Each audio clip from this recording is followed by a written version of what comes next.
आप सभी को फिर से एक बार स्वागत है इस वीआरसी के चैनल पर। जैसा कि आप लोग पीछे से जानते आ रहे हैं, पीछे क्लासों से आपको पता होगा कि हम लोग करंट में प्रतिरोध से संबंधित बातों को देख लिया था। आज उसी अध्याय में एक ऐसे वैज्ञानिक का नियम हम लोग पढ़ने वाले हैं जिससे एग्जामिनेशन में जब सवाल आते हैं तो बहुत बेहतर बेहतर विद्यार्थी को भी पसीना छुड़ा देता है। तो वैसे महान वैज्ञानिक का समीकरण हम लोग जानेंगे जिससे बहुत बेहतर बेहतर एग्जामिनेशन में सवाल किए जाते हैं। और वो वैज्ञानिक का क्या नाम है, क्या उन्होंने नियम दिया, इन सारे नियमों को, सारी बातों को हम लोग जानेंगे। लेकिन उसको जानने से पहले हम लोग को कुछ छोटी छोटी बातों को थोड़ा जानना होगा। और यदि उन बातों को हम जानते हैं, उसको हम पहचानते हैं, तो इनके द्वारा दिए गए नियम को समझना बेहद आसान हो जाएगा। ठीक है, तो चलिए बातों को बिना विलंब करते हुए हम लोग अपनी क्लास की ओर चलते हैं। तो जैसा कि यदि हम लोग बात करें तो सबसे पहले हमें कुछ कुछ टर्म को समझना होगा। जैसे आपको पता होगा कि यदि जंक्शन हम लिखें, जंक्शन, तो जंक्शन का मतलब आप समझते होंगे कि संधि। जंक्शन मतलब संधि। अब कुछ लोग इसमें से कहेगा कि जी जंक्शन तो हम देखे हैं कि गया, पटना, दिल्ली जैसे ऐसे बड़े बड़े जहां ट्रेनें रुकती है वहां जंक्शन लिखा रहता है। तो बिल्कुल आप समझ रहे हैं, वो भी जंक्शन है। लेकिन वैसा ही जंक्शन हमारे घर में, आपके घर में जब वायरिंग होता है, जब विद्युत परिपथ की लाइनें बिछाई जाती है, तो वैसे वैसे जंक्शनों की हमें जरूरत पड़ती है। जैसे उन सब जंक्शनों की अगर जो बात करें तो ऐसा ऐसा आपके घर में जंक्शन लगे हुए आप देखे होंगे। आप देख सकते हैं, यह जंक्शन है, यह भी जंक्शन है, यह भी जंक्शन है, यह भी जंक्शन है, यह भी जंक्शन है, यह भी जंक्शन है। और जंक्शन का मतलब हिंदी में हम बोलते हैं इसको संधि। और जंक्शन का क्या काम है, तो मान लेते हैं कि यह इधर से जो है आई है मेन लाइन, ये मेन वायर आई है, और मेन वायर आके इसको घर में भी ले जाना है, और ऊपर जोड़ के इसके द्वारा पंखा को भी जोड़ देना है, और पास करके इसको हमें अगले रूम में ही भेज देना है। तो कैसे हम करेंगे, तो यहां पर एक कैप जैसा मिलेगा, जैसा कि आप इसको देख रहे हैं। इस स्क्रू को आप खोलें, इसके ऊपर जो स्क्रू लगा उसको खोलिए, और इधर से आई हुई तार को अब इस सिरा में भी मिला दीजिए, इस सिरा में भी मिला दीजिए, और इस सिरा में भी मिला दीजिए, और फिर उसके बाद कैप लगा दीजिए। अब इससे बिल्कुल सुरक्षित हो गया कि इसमें कोई बच्चा, कोई भी व्यक्ति इसमें टच करेगा तो वह सबसे पहले इसके ऊपर टच करेगा तो बिजली के झटका से वह बच सकता है। तो ऐसे चीजों को हम लोग बोलते हैं जंक्शन। इसी को हम लोग संधि के नाम से जानते हैं, और इसको आप अपने घर में भी देखे होंगे। अब हम लोग वैज्ञानिक का नियम को समझते हैं। क्या नियम दिया गया, उस वैज्ञानिक का नाम है किरचॉफ। बहुत सारे पुराने विद्यार्थी इनके नियम, इनके नाम से परिचित होंगे, कुछ परिचित ना होंगे। तो जो परिचित होंगे बहुत बेहतर बात है, आपकी रिपीटेशन हो जाएगी। और हमारे वैसे भाई, वैसे बंधु, हमारे वैसे दोस्त, वैसे मित्र जो परिचित नहीं होंगे उससे परिचय हो जाएगा, बहुत बड़ी बात है। ठीक है, तो चलिए हम लोग जानते हैं किरचॉफ का नियम। और विद्युत परिपथ से संबंधित किरचॉफ नामक वैज्ञानिक ने दो नियम दिया। दिमाग में एकदम कपार में सेट करो। विद्युत परिपथ से संबंधित किरचॉफ नामक वैज्ञानिक ने, किरचॉफ उनका नाम है, किरचॉफ नामक वैज्ञानिक ने दो नियम दिए। कितने नियम? दो नियम। और इन दो नियमों से जितने भी विद्युत परिपथ से संबंधित जटिल जटिल समस्याएं थी, उस सारी समस्याओं का समाधान इनके नियम द्वारा मिल गया और बहुत बेहतर बेहतर, बहुत आपके मस्तिष्क के पीड़ा उत्पन्न करने वाले सवालों को आप चुटकियों में हल कर लेंगे यदि इनके नियम को आप समझ गए तो उस वैज्ञानिक का नाम था किरचॉफ और किरचॉफ के नियमों को हम लोग जानेंगे। तो जैसा कि यहां लिखा हुआ किरचॉफ का नियम और विद्युत परिपथ के लिए दो नियम दिया। पहला नियम को हम लोग संधि के नियम से जानते हैं।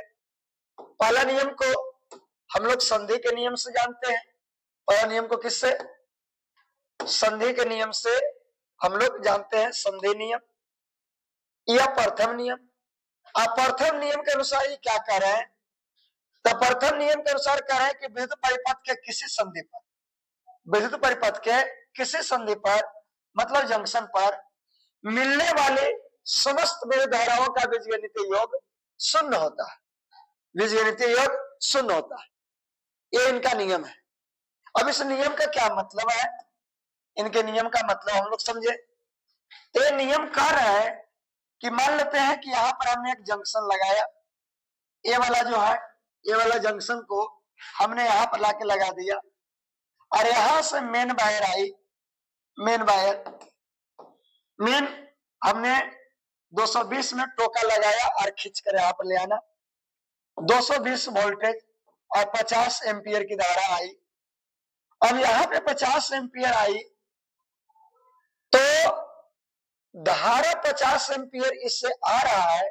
इसका मतलब है कि ये वायर और ये वायर और ये वायर, ये तीनों से निकलकर 50 एम्पियर धारा की खपत हो रही है। कारण कि इस परिपथ से उतना ही धारा आएंगे जितना जाएगा, और यदि जाने वाला को आप जोड़ दें और इसके बाद एक में से घटा दें तो दोनों का अंतरफल जो है वो शून्य आ जाएगा। अर्थात यहाँ पर इतना ज्यादा विद्युत धारा आकर यहाँ पे रुकता नहीं है। विद्युत धारा उतना ही आता है जितना यहां से सप्लाई हो रही है। जस्ट लाइक समझो कि आपके घर में एक नल लगे हुए हैं, आपके घर में एक नल लगे हुए हैं, यहां से एक बहुत बड़ा टंकी है, इस टंकी से पाइप आपने जोड़ा और ये टंकी से पाइप आपने जोड़ा और यहां पर आपने एक जंक्शन फिट कर दिया। यहां पर आपने एक जंक्शन फिट कर दिया और इधर आप 2 लीटर पानी गिरा रहे हैं और इधर आप 3 लीटर पानी गिरा रहे हैं और इधर आप 5 लीटर पानी गिरा रहे हैं। तो 2 लीटर, 3 लीटर, 5 लीटर, मतलब कितने पानी आप बर्बाद कर रहे हैं? तो 2, 3, 5, 5 या 5, 10, यानी 10 लीटर पानी आप बर्बाद कर रहे हैं। अब ये टंकी से पानी की धारा आएगी तो कितना लीटर पानी की धारा आएगा? तो जितना लीटर आप बर्बाद कर रहे हैं उतने लीटर पानी की धारा आएगा, मतलब 10 लीटर पानी की धारा आएगी। और यदि आपने नीचे वाला को बंद कर दिया, कि मान लेते हैं कि नीचे वाला नल को हमने बंद कर दिया, इसको हमने बंद कर दिया और ये दोनों चालू है, तो इधर 3 लीटर बह रही है, इधर 5 लीटर बह रही, सॉरी 2 लीटर बह रही है, तो 3 और 2 5। अब यहां से पानी की धारा 5 लीटर की आएगी। और यदि अब इसको आपने बंद कर दिया, इसको आपने बंद कर दिया और अब केवल आप इस नल को खोले हुए हैं, तो इससे बह रहा है 3 लीटर। कितना बह रहा है? 3 लीटर। इससे कितना बह रहा है? 3 लीटर। तो अब इस पाइप से पानी की धारा मात्र 3 लीटर का आएगा। मात्र कितना लीटर का आएगा? 3 लीटर ही आएगा। तब यहां से 3 लीटर आएंगे, आने वाले 10 लीटर में धीरे धीरे घटेंगे। अब क्या है कि जी यहाँ पे पानी तो रहेगा, तो बात सही है, पानी रहेगा, लेकिन पानी का धारा नहीं रहेगा जब इसको बंद कर दिया जाए। तो बिल्कुल इसी तरह से किरचॉफ ने बोला कि ऐसा एक संधि लीजिए, ऐसा एक संधि लीजिए। ये मान लेते हैं कि आप ये संधि को लिए और इधर से आप करंट सप्लाई कर रहे हैं, तो यहाँ पे बिजली तो रहेगी, करंट यहाँ पे रहेगा, लेकिन धारा यहाँ पर नहीं बहेगा। धारा उतना ही बहेगा जितनी धारा की सप्लाई होगी। यही बात कर रहे हैं किरचॉफ अपने प्रथम नियम में। और प्रथम नियम में यही समझा रहे हैं कि विद्युत परिपथ के किसी संधि पर मिलने वाली समस्त धाराओं का बीजगणितीय योग, मतलब सभी को आप जोड़ देंगे, जैसे आप अलजेब्रा में जोड़ते हैं, जैसे आप बीजगणित में जोड़ते हैं, वैसे यदि आप जोड़ देंगे तो आने वाली धारा में से जाने वाली धारा को घटा देंगे तो टोटल मान उसका शून्य आ जाएगा। यही किरचॉफ पहले नियम में बोल रहे हैं। तो हमें लगता है कि आपको बातें समझ में आ रही होगी। उसके नीचे हमने लिखा है सिग्मा आई बराबर 0। अब इस सिग्मा आई का मतलब क्या होगा, तो ये लिखा हुआ सिग्मा, ये लिखा हुआ सिग्मा, और सिग्मा का मतलब होता है योग। सिग्मा का क्या मतलब होता है, योग। और आई मतलब धारा। तो कह रहा कि विद्युत परिपथ के किसी संधि पर मिलने वाली समस्त धाराओं का बीजगणितीय योग शून्य होगा। समस्त धाराओं का बीजगणितीय योग शून्य होगा। तो यही आपको सिग्मा योग को दर्शा रहा है, आई धारा को दर्शा रही है, और बराबर में 0 मतलब शून्य को दर्शा रहा है। तो यहां से बातें समझी जा सकती है। उसके बाद जब इनके नियम को हम लोग और बेहतर से समझने का कोशिश करते हैं तो कुछ चिन्ह परिपाटी की आवश्यकता पड़ती है, कुछ जो है हमें साइन की आवश्यकता पड़ती है। और उन साइनों को हम लोग समझे तो उस साइन को हम ऐसे समझ सकते हैं कि मान लेते हैं कि यहाँ पर कोई जंक्शन है, यहाँ पर कोई जंक्शन है, यहाँ पर कोई संधि है। तो चिन्ह परिपाटी के अनुसार कहा जाता है कि संधि की ओर आने वाली धारा को धनात्मक, संधि की ओर जो आएगा मतलब जो जंक्शन पास आ रहा है उसे आप धनात्मक लिखिए, और यहां से दूर जाने वाली धारा को आप ऋणात्मक लिखिए। यहां से जो दूर जाने वाली धारा क्या लिखे, ऋणात्मक लिखे। तो दूर जाने वाली को ऋणात्मक और आने वाली को धनात्मक लिखेंगे, और टोटल यहाँ पर दोनों को जोड़ घटा देंगे तो आने वाली धारा का मान शून्य आ जाएगा, जैसा कि पहले नियम के अनुसार कहा जा रहा है। यदि इस डायग्राम को हम समझें तो इस डायग्राम को हम इस तरह से लिख सकते हैं कि इस एरो का मतलब बता रहा है कि आ रहा है, इसका मतलब कि जा रहा है, इसका मतलब कि जा रहा है, इसका मतलब कि जा रहा है, और इसका मतलब कि आ रहा है। तो जो जंक्शन तरफ आएगा उसे धनात्मक लिखो। जैसे I1 लिखा हुआ, तो I1 जो है, I1 ये प्लस में रहेगा, I2 तो I2 भी जो है प्लस में रहेगा, और I3 तो I3 यहां से निकल के जा रही है। उसके बाद I4 तो I4 भी जो है यहां से निकल के जा रही है, और I5 तो I5 भी जो है यहां से निकल के जा रही है। और जितना आया है और उतना अगर जो चल जाए तो टोटल धाराओं का बीजगणितीय योग क्या आ जाएगा, शून्य आ जाएगा, जो पहले नियम के अनुसार कहा जा रहा है। यदि इसी को हम लोग सुधारें तो इसको ऐसे भी लिख सकते हैं कि I1 प्लस I2 बराबर, ये माइनस में था इसको प्लस में कर दे, ये माइनस में था इसको प्लस में कर दे, ये माइनस में था इसको प्लस में कर दे। इसका अर्थ निकला कि जितना धारा आया उतना ही धारा चला गया, यानी जाने वाली धारा और आने वाली धारा का कुल मान आपस में क्या रहेगा, बराबर रहेगा। यही बोल रहा है किरचॉफ अपने पहले नियम से। तो क्या आपको नियम समझ में आया? फिर से, विद्युत परिपथ के किसी संधि पर मिलने वाली समस्त धाराओं का बीजगणितीय योग शून्य होता है। संधि की तरफ आने वाली धारा को धनात्मक और संधि से जाने वाली धारा को ऋणात्मक लिखते हैं, और ये नियम इनका पहला नियम है। और आपके एग्जामिनेशन में इनके नियम से इस तरह के डिजाइन देके डायरेक्ट एग्जामिनेशन में सवाल कर दिए जाते हैं, और बिल्कुल बहुत आसान होती है, बहुत एक छोटी सवाल होती है, लेकिन फिर भी आपको ना जानने की वजह से आपको भारी भरकम लगने लगता है। जैसे इनके पहले नियम पर हम लोग कुछ सवालों को हल करते हैं, इनके पहले नियम पर। तो यहाँ पर देखो, कुछ हमने सवाल डाला है, कुछ हमने सवाल डाला। यहाँ पर आप देखेंगे तो एक जंक्शन यह है, एक जंक्शन आपका यह है, एक जंक्शन यह है, हर एक मोड़ जंक्शन है। हर एक मोड़ क्या है, जंक्शन है। ये आपका जंक्शन है और ये आपका जंक्शन है। और यदि आप लोग बात करें तो यहां से कह रहा है 5, 3, 4, और 2, और यहाँ कह रहा है कि आई, तो आई बराबर क्या होगा, आई बराबर क्या होगा, ये आपसे पूछा जा रहा है। तो हमने अभी बताया कि किसी भी जंक्शन की तरफ जो आएगी उसे आप धनात्मक लिखिए, और जंक्शन से जो जाएगी उसे आप ऋणात्मक लिखिए। जैसे यदि हम इसको हल करें, इसको, तो इसमें देखेंगे तो ये एरो का निशान बता रहा है कि 30 आ रहा है, और आ रहा है धारा, तो धारा का ऐसे मात्रक एम्पियर होता है, तो सभी को आप एम्पियर में लिखें, एम्पियर में लिखें। और यहां से धारा जा रही है, ये धारा जा रही है। अब यहाँ पे पूछ रहा है, अब यहाँ पे पूछ रहा है, यहाँ पे तो कुछ लगाया ही नहीं, अच्छा यहां से निकल रहा है, आ रहा है, आ रहा है, आ रहा है, ये पूछ रहा है क्या होगा, मतलब यहां से इन कर रहा होगा, यहां से इन कर रहा होगा, ठीक है। और अब ये संधि रहा, अब इसको जोड़िए तो संधि की तरफ आ रहा है, तो 30 प्लस में हो जाएगा।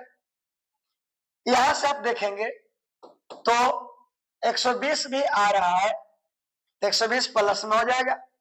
और इसको देखेंगे तो 180 जा रहा है, 180 क्या कर रहा है, जा रहा है, तो 180 जा रहा है, तो इसको आप जो है माइनस में लिखेंगे, 180 को आप माइनस में लिखेंगे।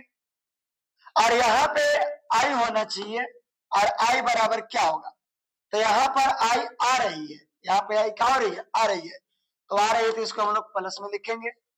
और टोटल जंक्शन पर धाराओं का बीजगणित योग कितना हो जाएगा, 0 हो जाएगा। अब इसमें आप देखेंगे तो 30 और 120 तो 150 एम्पियर हो जाएंगे, माइनस 180 एम्पियर हो जाएगा, प्लस आई बराबर 0 हो जाएगा।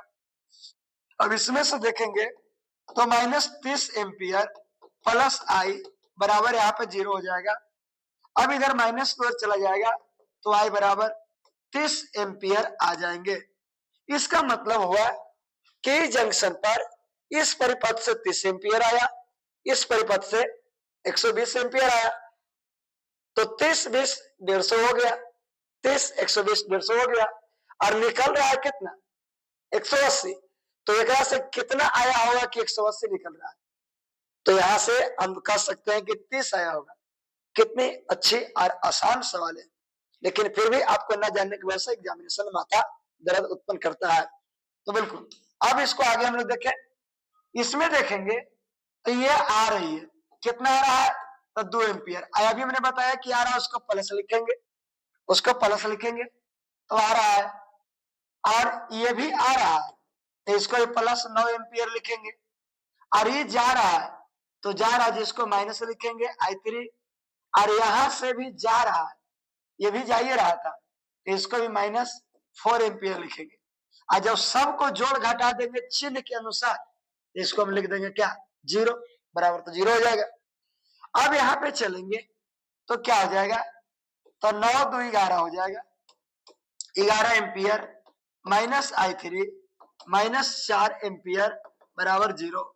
अब 11 एम्पियर में से 4 एम्पियर चला जाएगा, और ये ना माइनस में उधर कर दीजिए, उसको प्लस में, तब बच जाएगा 7 एम्पियर बराबर I3, यानी I3 के मान 7 एम्पियर आ जाएगा।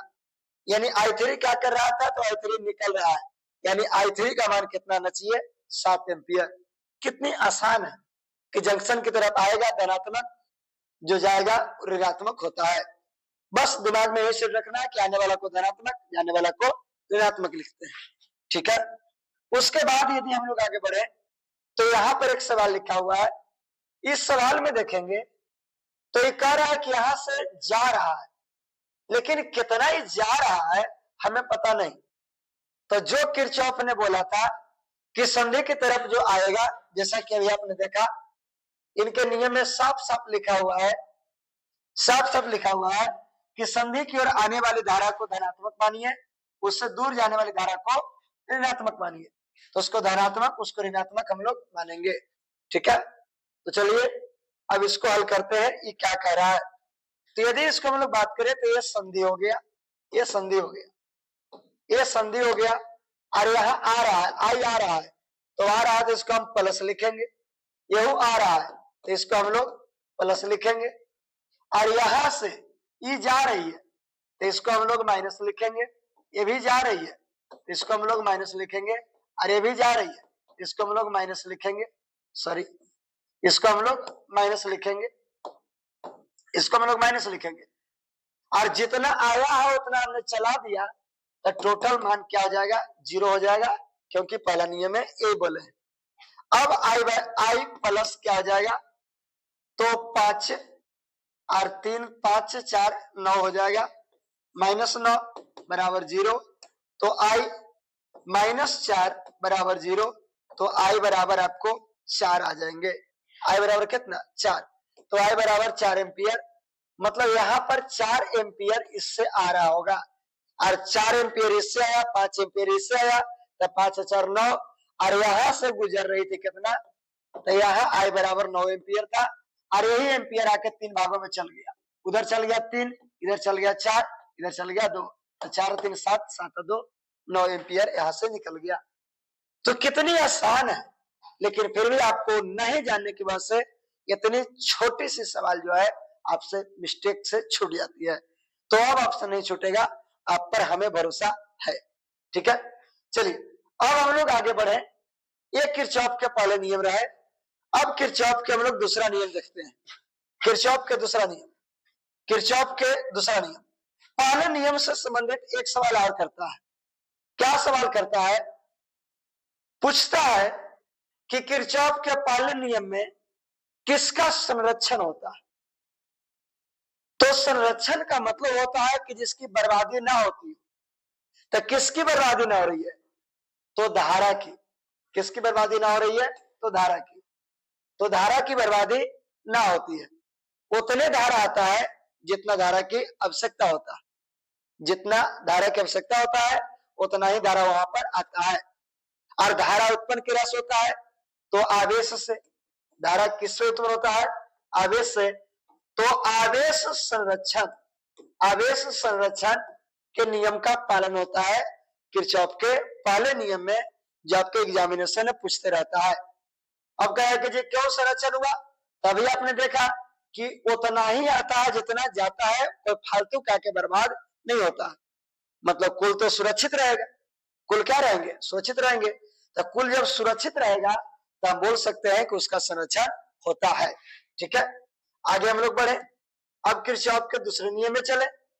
तो किरचॉफ के दूसरा नियम क्या कह रहा है, किरचॉफ के दूसरे नियम को हम लोग बंद पास का नियम भी कहते हैं।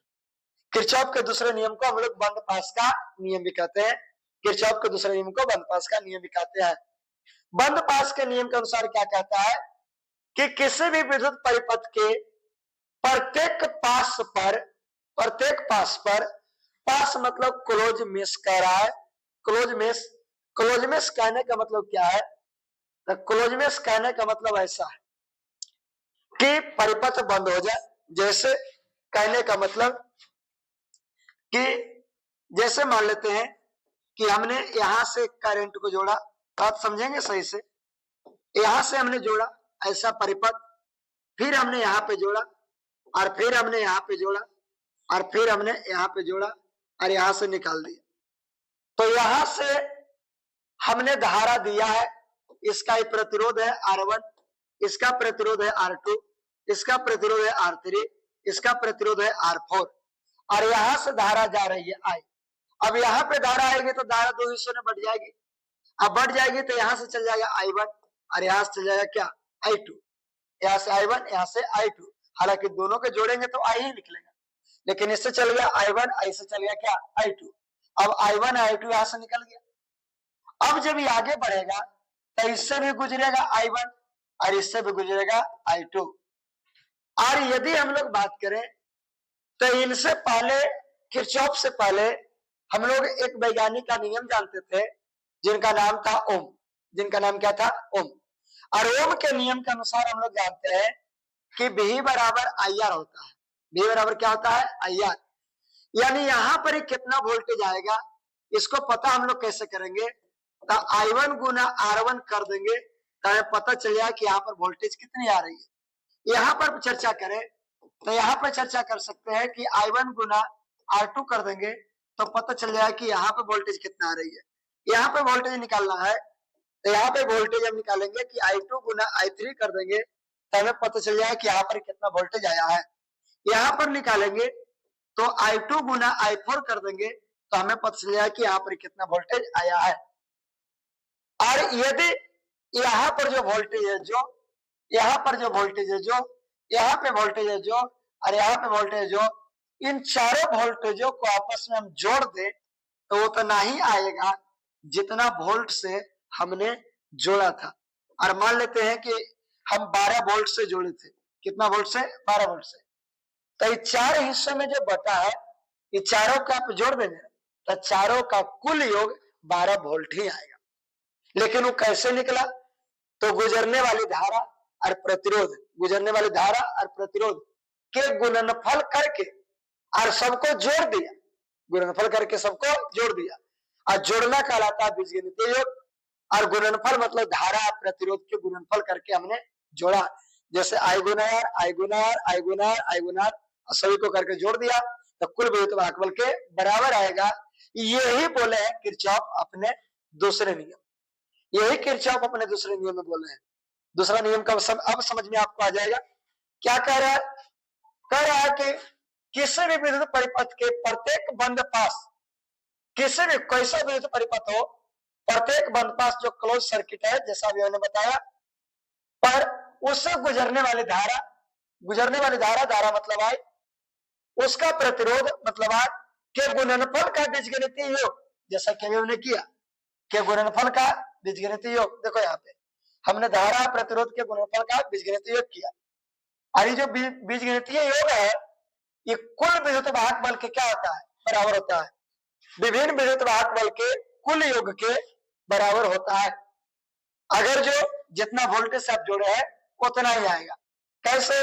तो सिग्मा मतलब योग, I मतलब धारा, R मतलब प्रतिरोध। तब धारा प्रतिरोध के गुणनफल करके आप जोड़ दीजिए तो कितना आएगा? तो कुल विद्युत वाहक बल के बराबर E मतलब विद्युत वाहक बल होता है, जिसको हम लोग वोल्ट भी कहते हैं। इसको हम लोग ऐसे भी बोल सकते थे, इसको हम लोग ऐसे ही बोल सकते थे। कैसे? तो सिग्मा भी बोल सकते हैं, सिग्मा भी हम लोग बोल सकते हैं, इसको सिग्मा भी बोल सकते हैं। तो ये बोलता है कुल वोल्टेज के बराबर होता है। यही किरचॉफ का दूसरा नियम है। ठीक है। उसके बाद यदि हम लोग बात करें तो इनके नियम को समझने के लिए, बेहतर समझने के लिए कुछ चिन्ह परिपाटी की बातें हमको समझ में आनी चाहिए। चिन्ह परिपाटी क्या कहता है कि यदि धारा घड़ी के सुई के दिशा में घूम रही है, क्लॉकवाइज में घूम रही है, तो उसे आप गुजरने वाली धारा को धनात्मक लीजिए, और विपरीत दिशा में घूम रही है मतलब एंटी क्लॉकवाइज घूम रही है तो उसे आप लोग क्या लीजिए? ऋणात्मक लीजिए। तो अगर जो क्लॉकवाइज में घूम रहा है तो उसको धनात्मक लो, विपरीत में घूम रहा है तो उसको ऋणात्मक लो। जैसे कहने का मतलब कि यह क्लोज सर्किट है, ये क्लोज सर्किट है। इस सर्किट में देखेंगे तो यहां से करंट निकली और यहां पर आया, और यहां से ऐसे गया, ऐसे गया, और यहां से ऐसे आया और फिर आगे बढ़ गया। तो यहां से आ रही है, यहां से जा रहा है, और यहां से नीचे आ रही है। और यदि इतने दूर के परिपथ को लेकर हम लोग चले, इतने दूर के परिपथ को लेकर चले तो यहां से धारा जा रही है, तो ये जा रहा है। और घड़ी की हम लोग बात करें तो घड़ी के सुई 12, 9, 3, 6, और सुई इधर से इधर घूमती है, और इस दिशा में सुई घूमती है, ऐसे सुई घूमती है तो उसे हम लोग क्लॉकवाइज कहते हैं। और जब इधर ऐसे घूमेगा तो ये वाला का मान हम प्लस लिखेंगे क्योंकि सीधा घूम रहा है। और नीचे देखेंगे तो यहू नीचे सुई आ रहे हैं तो इसको हम लोग प्लस लेंगे। लेकिन यहां से आने के बाद सुई ऊपर जाएगा और धारा कह रहा है कि हम नीचे जाएंगे, धारा कह रहा है कि हम नीचे जाएंगे और सुई कह रहा है कि हम ऊपर जाएंगे। तो ये विपरीत दिशा में हो गया, और जब विपरीत दिशा में होगा तो ऋणात्मक लेंगे, इसको क्या लेंगे? ऋणात्मक। इसका मान माइनस में लेंगे। यही बातें यहाँ पे कहा जा रहा है कि घड़ी के सुई के दिशा में घूमेगा, क्लॉकवाइज में घूमेगा, क्लॉकवाइज में तो उसे हम लोग धनात्मक लेते हैं, और विपरीत दिशा में घूमता है, एंटी क्लॉकवाइज में घूमता है तो उसे हम लोग ऋणात्मक लेते हैं। उसे हम लोग क्या लेते हैं? ऋणात्मक। और सभी को जोड़ देते हैं तो कुल विद्युत वाहक बल के बराबर होता है, कुल विद्युत वाहक बल के बराबर होता है। यही किरचॉफ का दूसरा नियम है। ठीक है, तो यदि आपको बातें समझ में आ रही होगी, आप चीजों को समझ रहे हैं, किसी विद्यार्थी को समझ में ना आ रही है तो एक बार दोबारा इसको देखें, ना समझ में आ रही तो एक बार मेरी बात मान के एक बार और देख लो, आपको बातें बिल्कुल पूरी तरह से समझ में आ जाएगी। और आपके एग्जामिनेशन के लिए बहुत इंपॉर्टेंट है, तो आप इनके नियमों को बिल्कुल एकदम कंठस्थ ना कोठस्थ कर ले। ठीक है, तो चलिए फिर से इनके नियम को हम रिपीट कर देते हैं, फिर से इनके नियम को रिपीट कर देते हैं। यदि हम लोग बात करें तो कह रहा विद्युत परिपथ के किस संधि पर धाराओं का समस्त बीजगणितीय योग क्या होता है, शून्य होता है। संधि की तरफ जो आएगा उससे धनात्मक जाएगा, उसको ऋणात्मक लेंगे, जैसा कि अभी हमने सवाल को बनाया। उसके बाद सेकंड नियम में चले, सेकंड नियम, तो सेकंड नियम में कह रहा है, सेकंड नियम में, तो सेकंड नियम में क्या कहा जा रहा है, तो सेकंड नियम में कहा जा रहा है, सेकंड नियम में कि विद्युत परिपथ के किसी भी विद्युत परिपथ के प्रत्येक बंद पास पर, प्रत्येक क्लोज सर्किट पर गुजरने वाली धारा और उसका प्रतिरोध के गुणनफल का बीजगणितीय योग उससे जुड़े विभिन्न विद्युत भागफल के बराबर होता है। अब क्या है कि जुड़े विभिन्न विद्युत भागफल, इसका क्या अर्थ हुआ, तो इसका अर्थ यह हुआ कि यहाँ पर हमने 12 वोल्ट से जोड़ा है, अगर जो यहाँ पर 1 वोल्ट 5 वोल्ट हम और जोड़ देते, यानी 2 वोल्ट और जोड़ देते, तो जितना वोल्टेज हमने जोड़ा है इस सभी को जोड़ दीजिए, और जितना जोड़ के आएगा और इस सब को गुना कर करके जोड़े तो वोल्टेज के बराबर इसका मान आ जाएगा। इसका कहने का मतलब ये रहा। ठीक है, तो हमें लगता है कि बातें को आपको समझ में आ गया होगा, और यदि बातें समझ में आ गया होगा एक एक लाइक आप एकदम ठोक दें। और जो भी नए मेरे विद्यार्थी हैं, नए मेरे मित्र हैं, पहला बार पढ़ रहे होंगे तो उसे थोड़ी सी तकलीफ हो रही होगी, लेकिन एक आध दो बार आप और देख लेंगे तो बातें समझ में आ जाएगी। तो वैसे मेरे भाई, मेरे दोस्त, मेरे मित्र, आप चैनल को सब्सक्राइब करके रखें ताकि आने वाले अगले क्लास का नोटिफिकेशन आपके पास आसानी से उपलब्ध हो जाए। ठीक है, उसके बाद इसमें एक और बात पूछता है जो ऑब्जेक्टिव और बहुत जरूरी पूछता है, विद्युत वाहक बल, जिसको हम चर्चा कर रहे हैं, जिसको हम बोल रहे हैं कि विद्युत वाहक बल, विद्युत वाहक बल, विद्युत वाहक बल जो हमने यहाँ पे लिखा, विद्युत वाहक बल, ये विद्युत वाहक बल एक प्रकार की ऊर्जा है, एक पर क्या है, ऊर्जा है, और ये ऊर्जा का मान धारा और प्रतिरोध के गुणनफल के बराबर हो रहे हैं। इसका मतलब ये जितना ऊर्जा है उतना ही इसमें बट जा रहा है और फिर जोड़ने पर उतना आ जा रहा है, मतलब ऊर्जा की बर्बादी ना हो रही है। तो आपके एग्जामिनेशन में यह भी पूछ देता है कि किरचॉफ के दूसरे नियम, किरचॉफ के दूसरे नियम में किसका संरक्षण होता है, तो किरचॉफ के दूसरे नियम में ऊर्जा संरक्षण सिद्धांत का पालन होता है। तो ध्यान रखना, किरचॉफ के दूसरे नियम में ऊर्जा संरक्षण के सिद्धांत का पालन होता है, ऊर्जा संरक्षण के सिद्धांत का पालन होता है किरचॉफ के दूसरे नियम में। तो बिल्कुल आप इस बात को याद रखेंगे, और इन दोनों नियमों से यही दोनों ऑब्जेक्टिव और इस तरह के नियमों आपसे पूछते रहता है। तो बिल्कुल हमने ये सारी चीज को देखा। ठीक है, तो आज मेरी इस क्लास को हम लोग इतना ही छोड़ेंगे। थोड़ा सा मौसम खराब होने की वजह से गला बज गई है, आवाजें नहीं निकल पा रही है, लेकिन फिर भी आपके डेली रूटीन के अनुसार आपको क्लासेस में देना पड़ रहा है। इसके लिए तो कल हम लोग और बेहतर तरीका से जानेंगे।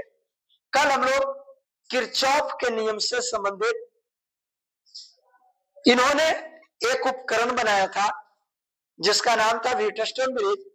तो व्हीटस्टोन ब्रिज हम आगे क्लास में देखेंगे, साथ में व्हीटस्टोन ब्रिज पर बनने वाले संभावित अंकित प्रश्न को भी हम लोग देखेंगे।